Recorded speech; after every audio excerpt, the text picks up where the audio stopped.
So we came across this idea of building our application VQ. We were actually inspired because we saw many people breaking the rules during this COVID-19 pandemic of social distancing, and we thought we would also save time for those people who are actually, by foot visiting and standing in huge lines and queues in front of the banks. I mean, even we have to stand in front of lines for various things and for various reasons in front of the banks and such. Even our parents do. So we wanted to make this application named VQ. It's a virtual queuing system. So this virtual queuing system would actually help us to generate a queue number or a token for which there will be a particular time at which we select it, and according to that we can go and collect our packages when it's our time to just go, if that makes sense.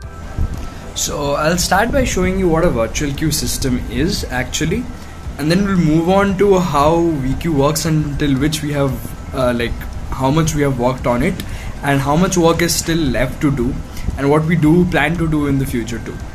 So for you to understand, we need to start with what virtual queuing system actually is and how it works. So let's go.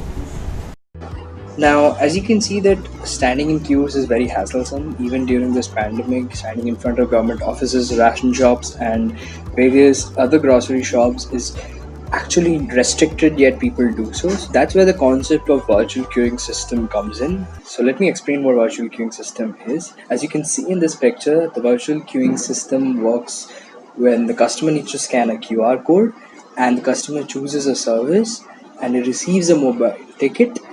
Thus, the shop could actually receive that reservation and work on it. Now that's what we call a virtual queuing system. Now coming on to how much we have worked on VQ. So for that I'll show you what all, I'll show you the various steps. I'll show you a recording of what we have done and how it works. I have worked on the website and there are two other fellow members with me, Mahesh and Umang.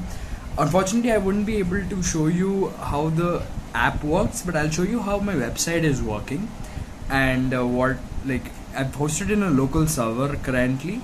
We have hosted in a local server, and it works till the point where we can book something and it gets stored in the database. You can register and log in, but the point is that we haven't really worked on the provider or the client side where they would display everything, and we haven't really connected and generated a token yet. So that system generation part is still left. So without any delay, let's move forward. So we have hosted it on a local server, as you can see. So I write flask run and it provides me with a local server link which I need to follow, and when I follow that link, this our homepage opens. This is the VQ homepage where you can see the shops and the details are written when you hover over them.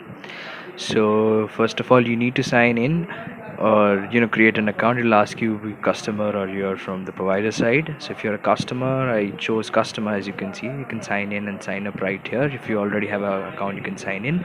I'm showing you a demo of without signing up, registering without any data currently, because this is just a demo project.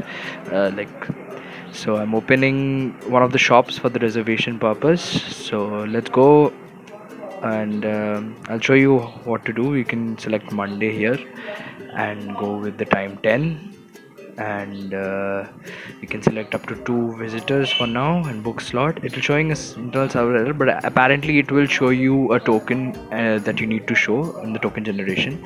The data that we inputted right now gets stored in our MongoDB database under the VQ slots region. So that is all I have worked on for the website currently. The app is being designed by Umang, and Mahesh has designed the database. Both Mahesh and I have created the connection between the backend and the front end. So this is our first major apps which we are building as a college semester project, and we definitely want to launch it as an official application, a website hosted publicly, not on a local server like this. and I'll give the GitHub repository link down in the description. Whoever is watching, any contribution is very valuable for us, and any help would also be very valuable, obviously. So yes, that would be it for now.